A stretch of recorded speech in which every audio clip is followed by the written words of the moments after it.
dengan darah-Mu yang kudus agar kami layak dan berkenan. Layakkanlah hamba-Mu yang tidak ada apa-apa ini menjadi alat yang berkenan di hadapan. Tapi dengan hikmat, marifat, kuasa, otoritas, karakter ilahi, kekang dan kendali, kuasai diri dahulu, agar setiap berupa kata yang Kau izinkan, jangan satu pun dari pikiran ataupun rekayasa, tapi semua mengalir dengan indah dari surga, hingga sejauh mana telinga dapat menangkap dengar. Engkau berkati dengan kebenaran. Di dalam nama Tuhan Yesus kami firman-Mu, haleluya, amin. Ya, shalom, silakan duduk Bapak kasih dalam Tuhan. Yang pertama izinkan saya menyampaikan terima kasih sebesar-besarnya kepada Bapak Gembala Sidang, Bapak Genta Irwan Berita dan seluruh sidang jemaat yang telah mengizinkan saya untuk ambil bagian dalam memberitakan firman Tuhan pada pagi hari ini. Izinkan saya memperkenalkan diri, nama saya Pendeta Hitnawanto, melayani Tuhan di Gereja Betul Indonesia Bambu Kuning. Saya diberkati Tuhan dengan seorang istri dan 2 orang anak dan 2 orang cucu, dan berbahagia oleh karena anugerah dan kemurahan Tuhan. Langsung saja kita akan bersama-sama menyimak kebenaran firman Tuhan yang saya ambil dari 1 ayat saja, yaitu kitab Perjanjian Lama, kitab Kejadian pasal 35 ayat yang pertama saja. Kejadian 35 ayat 1. Bapak Ibu boleh menyimak, izinkan saya bacakan bagi Bapak hasilan Tuhan. Allah berfirman kepada Yakub, "Bersiaplah ke Betel dan tinggallah di situ, dan buatlah di situ mezbah bagi Allah yang telah menampakkan diri kepadamu ketika engkau lari dari Esau kakakmu." Tuhan Yesus memberkati. Berbahagia kita yang gemar merenungkan firman Tuhan, dan lebih bahagia lagi bila mana firman Tuhan ini kita terapkan sebagai disiplin yang kita junjung tinggi dalam kehidupan kita sehari-hari. Bapak yang mengasihi dalam Tuhan, izinkan saya memberi tema firman Tuhan pada pagi ini, hidup dalam perjanjian kudus Tuhan. Sadar atau tidak sadar, kita semua ini terikat dalam perjanjian kudus Tuhan. Nah, karena kita ini terikat dalam perjanjian kudus Tuhan, maka perjanjian tidak bisa dibatalkan oleh siapapun dengan cara apapun, karena sifatnya mengikat dan bersifat mutlak, dan itu bersifat abadi. Namun malangnya seringkali kita tidak menyadari posisi itu, sehingga tidak jarang kita jadi bulan-bulanan setan, hidup kita terombang-ambing, seringkali harus penuh dengan kekecewaan, merasa hidup tanpa kepastian, dan berbagai dilema ataupun problema lainnya yang kita anggap terlalu serius, padahal sesungguhnya sama sekali tidak serius. Karena apa? Karena Tuhan tidak akan pernah bisa menyangkal dirinya untuk tidak mengasihi dan tidak mencintai kita. Percaya atau tidak percaya bukan hak saya untuk memastikan. Silakan membuktikan bahwa Tuhan tidak pernah dusta. Tuhan adalah ya dan amin. Latar belakang dari pembacaan firman Tuhan kitab Kejadian pasal 35 ini adalah peristiwa konyol melakukan tindakan yang benar dengan cara yang salah. Ya, maaf sebelumnya kalau saya mungkin nanti kata-kata saya agak vulgar atau mungkin kurang nyaman untuk didengar, ya sebelumnya saya minta maaf, karena memang inilah saya dalam segala keberadaan saya tidak berani melangkah lebih dari apa yang ada dalam diri saya, karena saya hanya punya optimisme apa yang saya sampaikan, apa yang saya dapat dari Tuhan. Kenapa saya katakan tindakan konyol? Melakukan yang benar dengan cara yang salah. Diawali dari kisah keluarga Yakub yang diberkati dengan 12 orang anak laki-laki, dan 1 nama anak perempuannya ditulis oleh Alkitab. Tapi saya tidak tahu persis apakah benar keluarga Yakub ini hanya punya anak 1 perempuan atau lebih, karena tradisi Alkitab tidak memberikan penjelasan. Biasanya anak perempuan tidak dicantumkan dalam Alkitab kecuali ada peristiwa-peristiwa khusus. Dalam kitab Kejadian pasal 34, nanti Bapak Ibu bisa baca di rumah, ayat yang pertama sampai dengan terakhir, dikisahkan bagaimana satu-satunya anak perempuan yang ditulis dalam Alkitab, yaitu anak Yakub. Namanya Dina, dia cantik, dia rupawan, dia jelita, dia elok, dia sangat memikat, sehingga akhirnya apa yang terjadi? Yang terjadi adalah anak seorang raja, yaitu Sikem, anak Raja Hemor, jatuh cinta kepada. Caranya tidak sopan. Saking cintanya kepada Dina, maka Dina ini diperkosa, dan ketika diperkosa, kemudian dengan penuh tanggung jawab ia datang meminta kepada papanya agar papanya Hemor datang kepada Yakub dan meminang agar Dina bisa dinikahi dan bisa dijadikan permaisuri oleh Sikem. Nah, tapi apa yang terjadi? Yang terjadi kakak-kakak Dina, yaitu 12 keluarga atau kakak beradik Simon, Lewi, Yehuda dan lain sebagainya, merasa sakit hati dan merasa tidak puas, merasa adiknya diperlakukan tidak senonoh dan merasa adiknya dilecehkan, sehingga apa yang dia lakukan? Yang dia lakukan adalah dia menyusun strategi yang keji, strategi yang jahat, strategi yang licik. Maksudnya adalah baik, membela harkat dan martabat keluarga, namun caranya yang tidak tepat. Ketika terjadi kesepakatan bahwasanya Hemor sebagai orang tua atas nama Sikem datang kepada Yakub meminang, Yakub menyetujui dan Yakub menerima. Tapi ternyata di balik kesepakatan tersebut, Simeon dan Lewi berserta dengan saudara-saudaranya yang 12 orang itu bersepakat untuk memperdaya mereka dengan mengatakan demikian, oke, kami relakan adik kami nikahi, tapi dengan catatan, karena tradisi keturunan Abraham itu harus disunat, dikerat kulit katan kemaluannya, maka keluarga Yakub menetapkan hal itu kepada keluarga Sikem, dan yang diberlakukan bukan hanya untuk seorang Sikem, tetapi untuk semua laki-laki yang ada di kerajaan Hemor wajib disunat. Kalau itu dilakukan, maka mereka akan mengizinkan Dina untuk dinikahi. Nah, saking cintanya Sikem dan saking tulusnya Hemor, mereka sepakat dan mengiyakan dan melakukan apa yang diminta. Semua laki-laki satu negeri, ya, bukan satu keluarga, satu negeri. Setiap laki-laki dari yang tua sampai dengan yang kanak-kanak, semua disunat. Bisa bayangkan apa yang terjadi? Ini hanya strategi licik dari keluarga Yakub untuk membalaskan dendam mereka karena mereka dipermalukan, adiknya dilecehkan, adiknya diperkosa. Namanya disunat, yang pernah rasa disunat, dikerat kulit katanya, itu harus istirahat kurang lebih 3 hari. Kalau sekarang mungkin bisa kurang karena ada anestesis. Demikian juga selain anestesi, ada juga obat-obat antibiotik. Tapi pada zaman dulu tidak ada anestesi, tidak ada antibiotik, sehingga orang harus mengerang kesakitan selama 3 hari. Pada saat mereka sedang kesakitan, situasi digunakan oleh keluarga Yakub, yaitu anak-anak Yakub yang 12 suku tadi, 12 orang tadi, untuk membalaskan dendam mereka. Semua laki-laki yang sedang kesakitan dibantai tanpa sisa, ludes semua menjadi mayat dan jenazahnya bergelimpangan. Kemudian apa yang terjadi? Yang perempuan-perempuannya ditawan sebagai jarahan, harta kekayaan mereka semua dijarah semua. Dengan penuh sukacita dan bangga mereka lapor kepada papanya, "Papa, musuh kita sudah aku tumpas dah ludas, tidak ada lagi yang membahayakan kita." Apa yang terjadi? Ternyata hal itu bukan mendatangkan sukacita bagi Yakub, tetapi itu merupakan bencana yang mengerikan. Apa kata Yakub? Izinkan saya bacakan dalam ayat yang ke-29 pasal 34 berbunyi sebagai berikut. Yakub berkata kepada Simeon dan Lewi, "Kamu telah mencelakakan aku dan membusukkan namaku kepada penduduk negeri ini, kepada orang Kanaan, orang Feris, padahal kita ini hanya sedikit jumlahnya. Apabila mereka bersekutu melawan kita, tentulah mereka akan memukul kita kalah dan kita akan dipunahkan, aku beserta dengan seisi rumahku." Jawab mereka, "Mengapa adik kita diperlakukan sebagai seorang perempuan sundal?"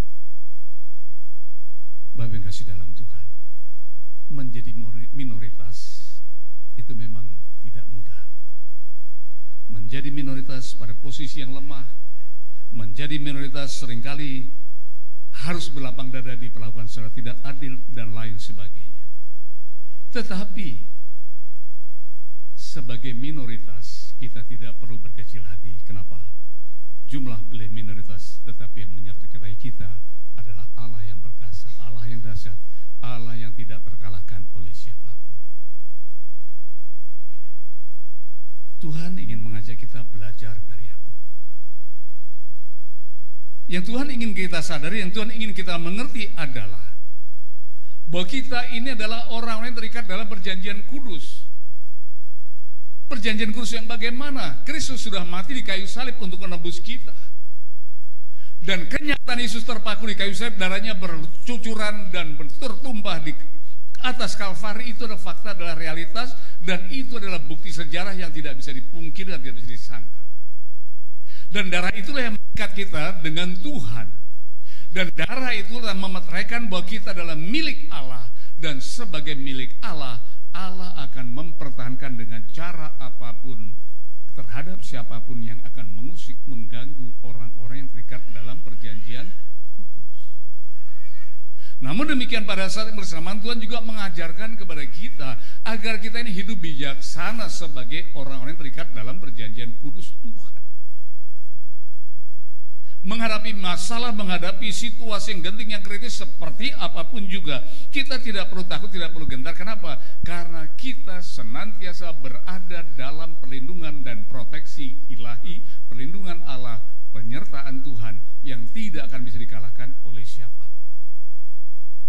Tetapi ketika kita gagal menyadari hal itu, maka apa yang terjadi kita akan sama seperti Yakub. Apa yang dilakukan oleh ke-12 anaknya adalah salah. Tetapi hak istimewa, sekali lagi ya, kehormatannya harus kita mengerti dan kita pahami bersama-sama. Walaupun mereka bersalah, walaupun mereka melakukan tindakan yang bodoh, tindakan konyol, tindakannya tidak bijaksana, tetapi karena mereka di pihak Allah, karena mereka adalah terikat dalam perjanjian Allah, Tuhan tetap memproteksi, melindungi mereka. Dan ini seringkali kita lupakan, kita tidak sadari, tidak kita anggap serius bahwa kita terikat dalam perjanjian kudus Tuhan, sehingga kita ini senantiasa, kita sadar tidak sadar, tangan kuasa Allah akan selalu membela dan menyertai kita dalam segala situasi, dalam segala keadaan.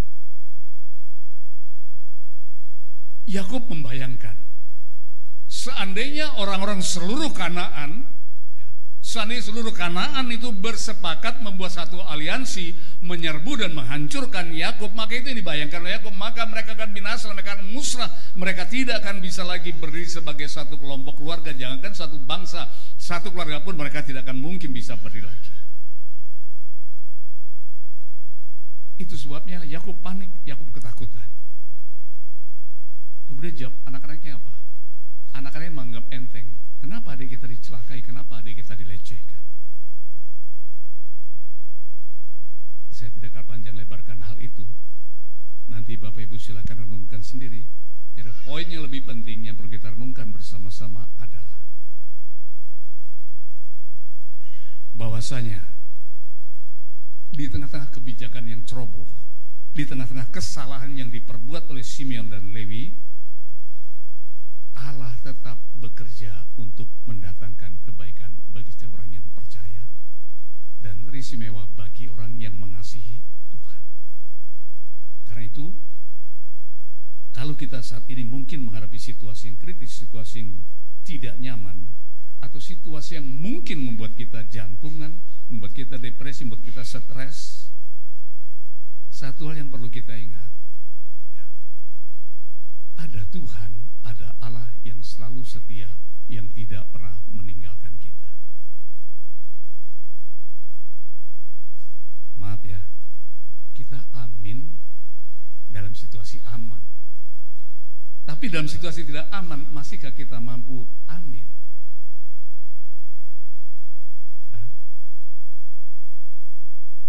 kita kadang-kadang latah amin. Pak, mau sopan dikit kayak mana? Kalau nggak boleh ya saya berhenti sampai di sana, saya nggak lanjutkan. Ini belum apa-apa loh. Jemaat saya ketika awal-awal saya gembalakan, mereka bilang, Pak, nggak bisa khotbah lebih baik. Saya bilang nggak bisa. Cuma apa yang Tuhan taruh di hati saya itu yang saya sampaikan. Saya tidak lebih, tidak akan kurang. Oke. Kalau Bapak Ibu mengatakan amin, puji Tuhan, bagus. Asalkan kita konsisten dengan amin kita. Yang Tuhan inginkan kita mengerti dan kita pahami adalah bahwa Dia tidak pernah bisa berhenti mengasihi kita. Dia tidak pernah tidak bisa berhenti mencintai kita. Dia tidak pernah bisa membatalkan cintanya kepada kita dengan alasan apapun. Roma 3:3 mengatakan dengan jelas, jikalau ada di antara kita yang tidak setia kepada Tuhan, akankah ketidaksetiaan kita membatalkan kesetiaan Tuhan? Bisa? Ayat yang keempat bagian Roma 3 mengatakan tetap tidak bisa. Dan inilah buktinya apa? Ketika Simeon dan Lewi melakukan tindakan yang ceroboh, melakukan tindakan yang tidak diperintahkan oleh Tuhan, ketika mereka melakukan tindakan yang salah, kaprah, Tuhan tak membela dan menyertai, dan Tuhan tak beri solusi yang terbaik. Karena apa? Karena bukti bahwa Tuhan tidak bisa berhenti mengasihi kita. Artinya bukan berarti ini rekomendasi mengizinkan supaya kita bisa berbuat salah, karena ya, bukan kebenaran. Ada Pameo mengatakan demikian, semakin banyak kasih karunia, semakin banyak pengampunan Tuhan. Benarkah demikian? Tidak.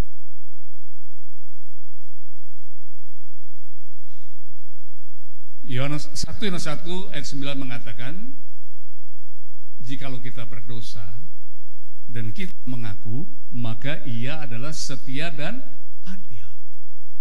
Karena Allah setia, Dia pasti mengampuni, pasti. Karena Ia setia, maka Ia tidak akan memperhitungkan kesalahan kita, itu pasti. Tetapi jangan salah, jangan berhenti hanya sampai setia. Dia setia dan adil.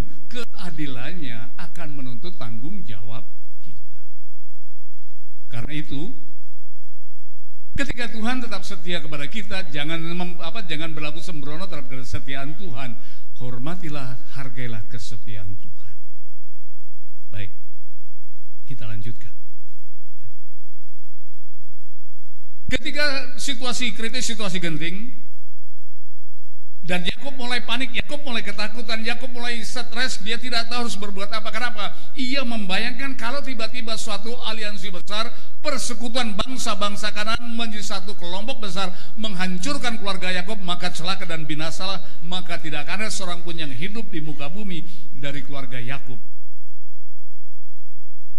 Dalam keadaan seperti itu, mungkin juga dalam keadaan yang sering kali kita alami, ketika kita dalam keadaan panik, ketika kita dalam situasi yang genting, seringkali nalar kita, akal sehat kita menjadi lumpuh. Kenapa? Karena kita lebih takut karena masalah yang kita hadapi, karena kita lebih sering terobsesi, terintimidasi oleh masalah yang kita hadapi. Izinkan saya memastikan Bapak kasih dalam Tuhan, semakin kita takut pada masalah, semakin kita takut kepada persoalan, semakin kita takut pada dilema, semakin kita dihantui, diteror, diintimidasi oleh ketakutan kita, monster ketakutan tadi akan semakin besar dan semakin mengerikan, dan kekuatan kita akan semakin lemah, dan kita akan semakin dibuat tidak berdaya, sehingga akhirnya apa yang terjadi? Yang terjadi kita kehilangan penyandaran dan penyerahan diri kita kepada Tuhan. Itu sebabnya dalam istilah psikologi ada yang namanya schizophrenic, ada yang namanya fobia, ada yang namanya disorder personalities, dan lain sebagainya. Saya tidak perlu panjang lebarkan karena itu tidak ada gunanya di tempat ini. Yang pasti yang paling penting itu kita mengerti adalah jangan pernah membiarkan setan menciptakan hantu untuk mengintimidasi kita. Jangan pernah biarkan masalah sehebat apapun, serumit apapun, sesulit apapun lebih besar dari kehadiran Tuhan dalam kehidupan kita. Mari kita simak sama-sama. Sekali lagi saya bacakan kitab Kejadian pasal yang 35 ayat 1 ini tidak bisa dipisahkan dari Kejadian pasal 34. Dalam ayat 35 tiba-tiba narasi firman Tuhan berkata demikian, Allah berfirman kepada Yakub, padahal dalam pasal 34 bagian terakhir, Yakub dalam keadaan panik, dalam keadaan takut berkata kepada Simon, kamu telah mencelakakan aku dan busukkan namaku dengan penduduk negeri ini, kepada orang Kanaan, kepada orang Feris, padahal kita cuma sedikit. Bagaimana kalau mereka berusaha menghancurkan kita? Dalam keadaan panik, Yakub dan anak-anaknya tidak mencari Tuhan, tidak berdoa kepada Tuhan.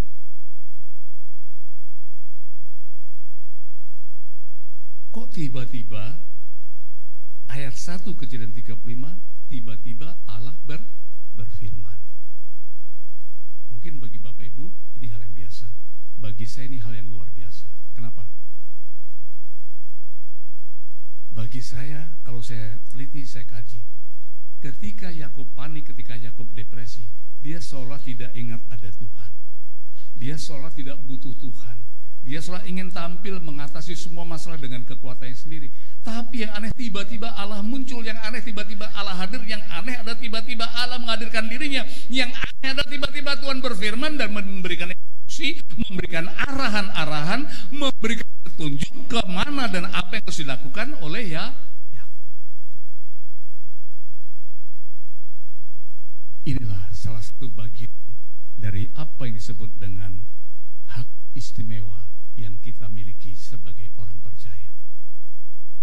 Mungkin ketika kita sedang depresi, mungkin ketika kita sedang takut, ketakutan lebih besar, ketakutan lebih mengintimidasi kita, tapi Tuhan kita selalu ada untuk kita, dan Dia kepada kita, Dia tidak pernah mengabaikan kita. Apa buktinya? Buktinya tiba-tiba Allah berfirman. Jadi kalau bilang doaku nggak dijawab Tuhan, salah. Tuhan tidak peduli dengan aku, salah. Tuhan sudah mungkin sudah muak melihat dosa-dosa dan kelemahanku, salah. Seberapapun besar dosa yang kita perbuat, sekali lagi Tuhan tidak pernah bisa berhenti mengasihimu. Karena itu tiba-tiba Allah berfirman kepada Yakub. Inilah himne yang seringkali kita lantang pujikan, bahwa Tuhan selalu ada bagi kita. Ada pujian mengatakan, dalam segala perkara Tuhan punya rencana. Ya, rencana Tuhan selalu ada, selalu nyata, selalu besar buat kita. Oleh karena itu, baik kasih dalam Tuhan, mari kita simak pembuktian bahwa Tuhan itu hadir, Tuhan itu nyata bagi orang-orang yang mengalami pergumulan. Dalam Mazmur 63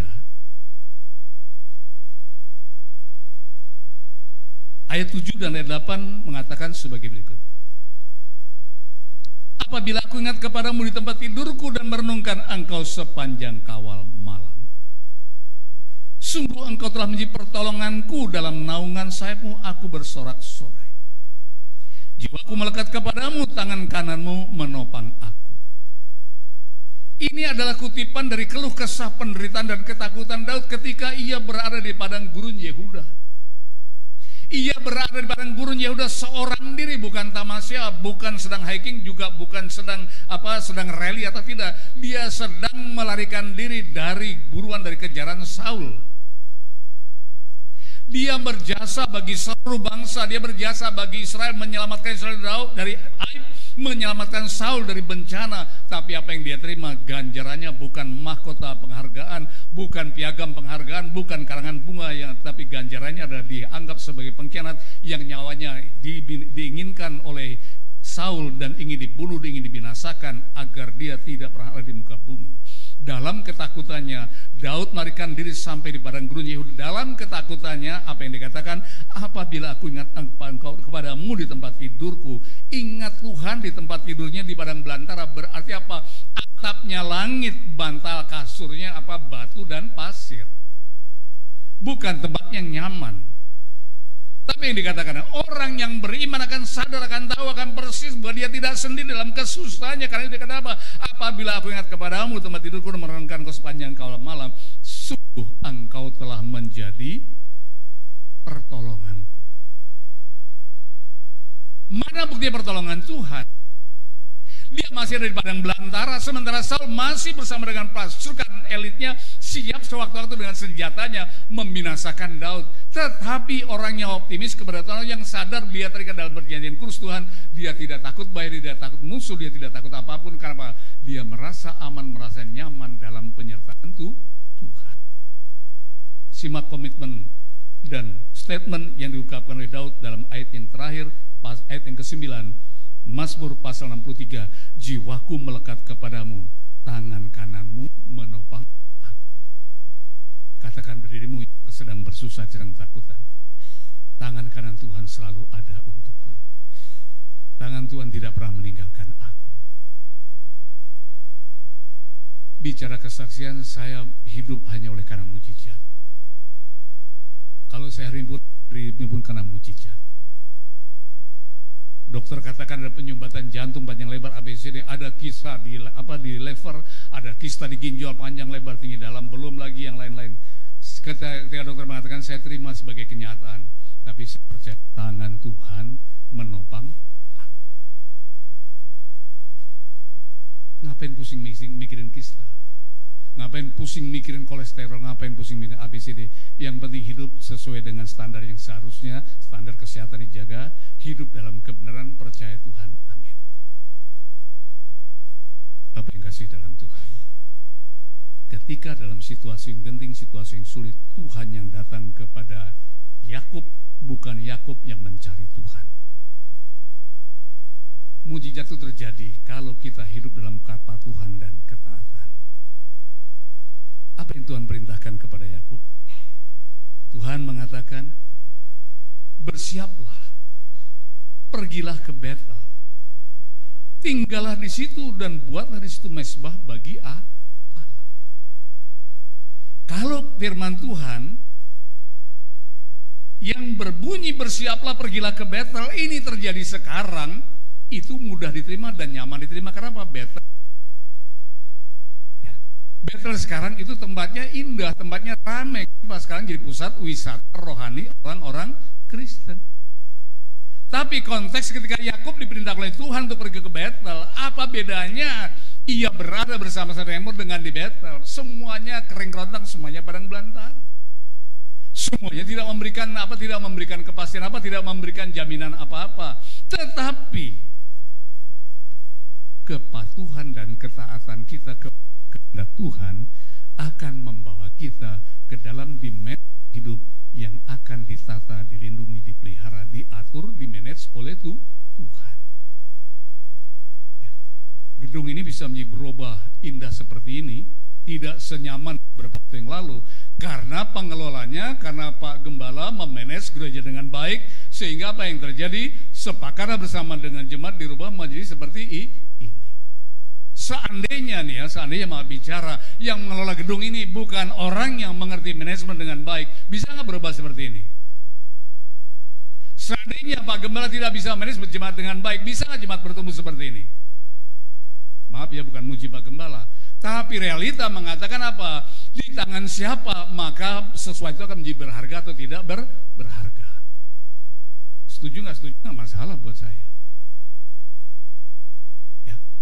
Tanah diambil dari tanah liat, kalau jangan kanan terlalu mudah agak sulit mami, kayu saja. Kayu yang diambil walaupun itu kayu jati, kayu boni sekalipun, kalau di tangan tukang tahu jadi apa?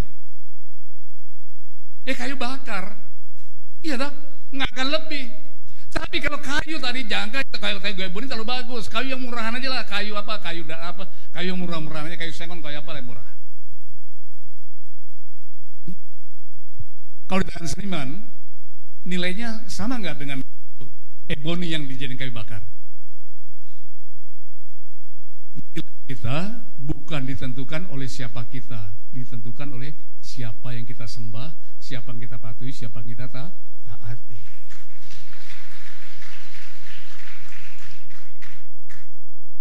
Puji Tuhan, Bapak yang kasih dalam Tuhan, sedikit saja. Saya dulu orang yang paling rendah diri, mindernya saya beda dari orang lain. rambut saya putih ini bukan mahkota, bukan. Dari anak-anak, rambut saya udah 3 warna. Ada putih, ada kuning, ada hitam. Bisa bayangkan warnanya seperti apa? Seperti kayak keset. Nah, kalau deket-deket sama yang apa ya namanya anak-anak ya, anak muda, remaja kan pasti pengen dong berinteraksi. Kabur nggak dideketin? Kabur semua. Iya kan? Itu yang membuat saya minder, membuat saya rendah diri, membuat saya tidak bisa menerima diri saya sendiri. Tetapi ketika saya sadar bahwa saya adalah ciptaan Tuhan dan saya berharga di mata Tuhan dan Tuhan mengasihi saya serahkan hidup saya kepada tangan Tuhan. Apa yang terjadi? Siapa mau sangka? Ya, siapa mau sangka orang kayak saya begini Tuhan berkati dengan seorang istri yang luar biasa. Teman-teman saya bilang apa? Lu nggak salah kali sama dia. Salah kenapa? Buat lu mujizat, buat dia musibah lu. Ya, jujur loh. Ibu Jeti ini kan masih keluarga istri saya, masih satu opa. Ya maaf bicara bukan promo ya. Bilang cantik, istri Ibu Jeti cantik, istri saya lebih cantik lagi. Makanya kalau gandeng masih orang bingung, makanya bener nggak salah bini lo. Iya bang bini gua. Kalau dia mau malu nggak tahu tanya sama dia. Ketika hidup kita di tangan Tuhan, maka Tuhan sanggup memberi nilai plus yang tidak terbayangkan. Nggak usah pusing ngadepin kenyataan. Percaya Allah kita besar, kita hebat, Allah kita dahsyat. Yang penting pasang badan ikut maunya tuh Tuhan. Selesai masalah. Hidup sekali dibikin susah. Ngapain? Tuhan gak suruh kok. Nah yang aneh juga waktu saya masih pacaran mau ngelamar kan dipanggil sama keluarganya. Nah aneh lagi begini. Istri Jakarta kan bukan ikut orang tua tapi ikut omnya. Omnya direktur Pelni. Sementara saya cuma kuli pabrik. Omnya tanya ke istri saya, "Kamu sudah pikir baik-baik itu mau kawin sama dia? Semua kang apa kau nih? Kamu udah pikir baik mau kawin sama dia? Mau makan apa? Kasih makan apa sama dia? Bakso semangkuk bisa dia beliin katanya." Itu saya bilang apa? Kalau Tuhan yang beri, Tuhan pasti tahu yang terbaik.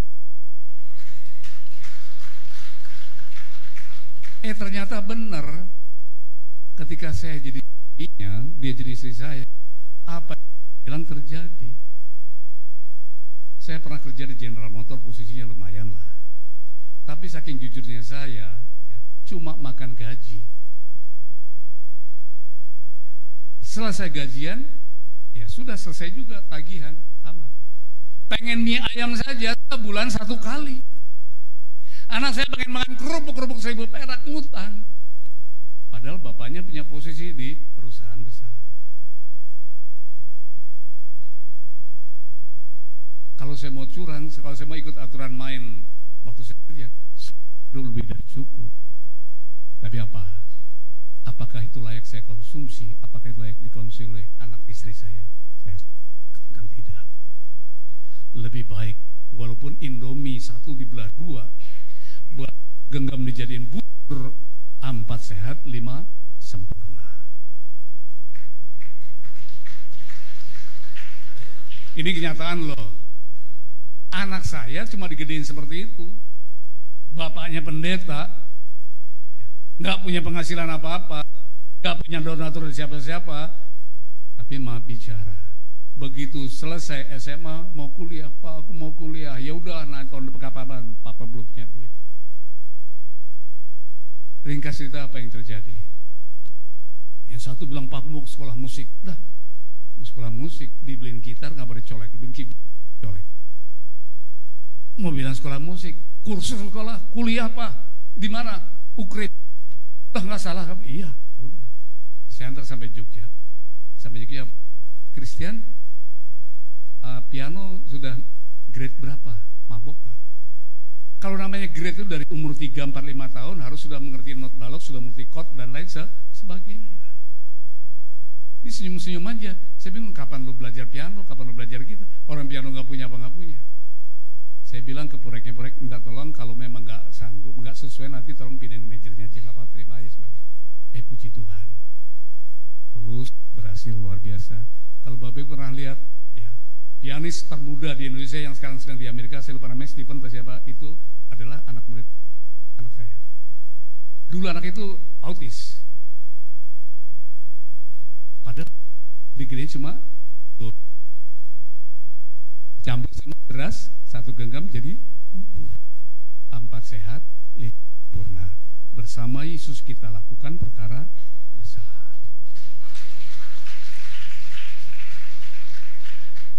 Adiknya ngiri, Pak, kok kakak bisa kuliah, aku gimana, Pak? Nah, gara-garanya kenapa? Pas merintis gereja, tabungan yang sudah dikumpulkan istri saya bilang begini, Mas, tabungan yang buat si Hendra, kita beliin aja alat musik. Daripada gereja, masa gereja nggak, gereja pukul-pukul perut begini, kalau muji-muji Tuhan, sorak haleluya, puji Yesus, masa begini? Jadi gimana, Pak? Ya udah Mas, beliin aja gitar bolong juga nggak apa, beliin aja drum, beliin itu udah. Nanti kalau anak lu kuliah, nah kamu ngajarin aku beriman kok kamu, nah udah silakan. Begitu semua diinvest untuk beli alat musik gereja, begitu dia lulus, bocen, dengan dong ngepeng, nggak ada duit. Stres, panas, seminggu sakit. Saya bilang ke mamanya, coba lu tanya anak kenapa itu.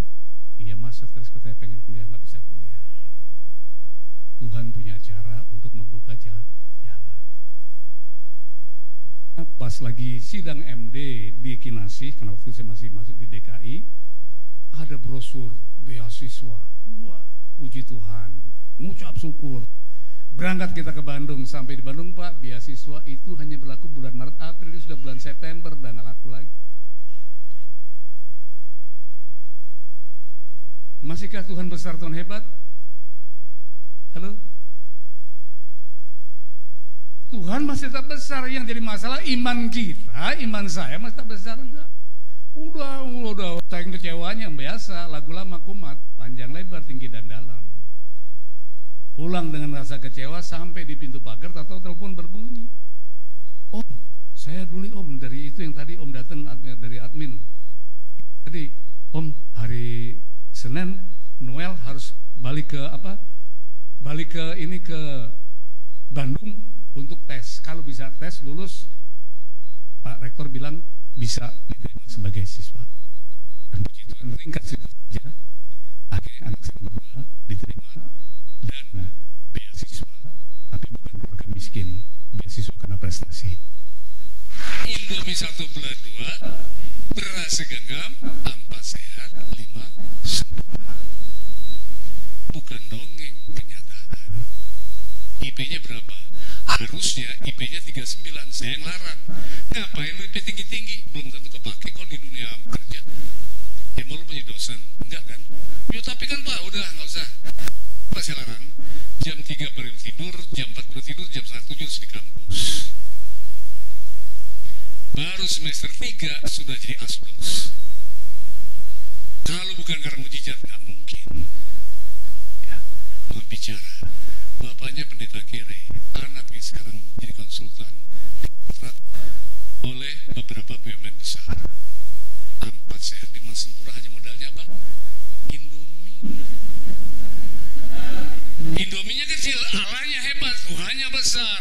Yesus kita dahsyat, kita luar biasa. Jadi ketika menghadapi situasi yang genting, buka telinga hati lebar-lebar. Tuhan, kemana aku harus pergi? Tuhan, apa yang harus aku perbuat? Ketika kita mengikuti arahan-arahan Tuhan, ketika kita, when we walk in His direction, kalau kita berjalan dalam petunjuknya, dalam arahannya, maka kita akan berjalan di jalan yang benar. Kita akan melangkah dalam jalan yang benar. Kita akan diberkati, dipelihara oleh cara Tuhan. Maaf ya, saya bukan motivator. Kalau motivator cuma ngiming-ngimingi. Jangan cuma lihat hasilnya, lihat prosesnya. Namanya proses nggak ada yang indah, namanya proses nggak ada yang indah, semua sakit. Tapi ketika kita pasang badan, mau diolah, mau diproses, hasilnya baru bisa menikmati happy ending.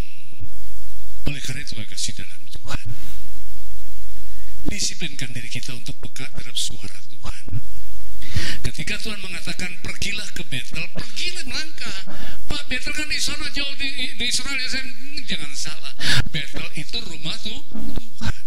Artinya apa? Jangan pernah menjauhkan diri dari persekutuan ibadah. Pak, di gereja hari ibadah, hari Sabtu, hari Minggu, hari Senin, Selasa, sepanjang minggu hari ibadah, datang, jangan pergi. Jangan jauhi, jangan hindari. Sepanjang ada persekutuan ibadah, sepanjang ada rumah Tuhan dibuka, hadir dan cari hadirat Tuhan.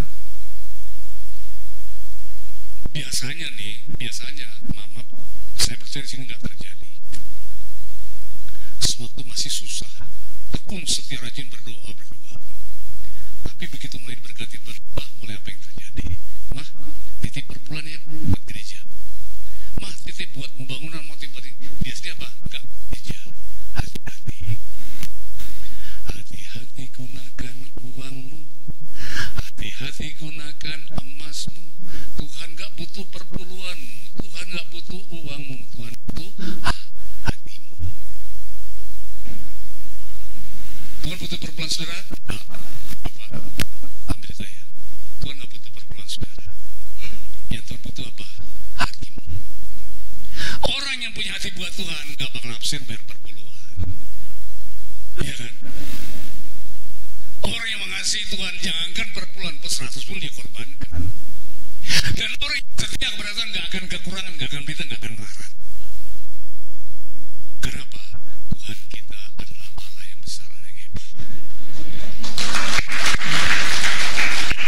Saya tutup dengan 3 power statement. Power statement yang pertama, pengharapan itu hanya dalam Tuhan, tidak tempat lain. Ketika engkau mencari pertolongan, mencari pengharapan, datang kepada Tuhan. Di rumah Tuhan ada pertolongan tersedia bagi setiap orang. Yang kedua, selalu ingat bahwa kita adalah umat pilihan Tuhan. Untuk kita, seorang Kristus rela terpaku di kayu salib. Kalau darah saja dikorbankan, nyawa dikorbankan, apalagi cuma sekedar kebutuhan kehidupan sehari-hari. Dan power step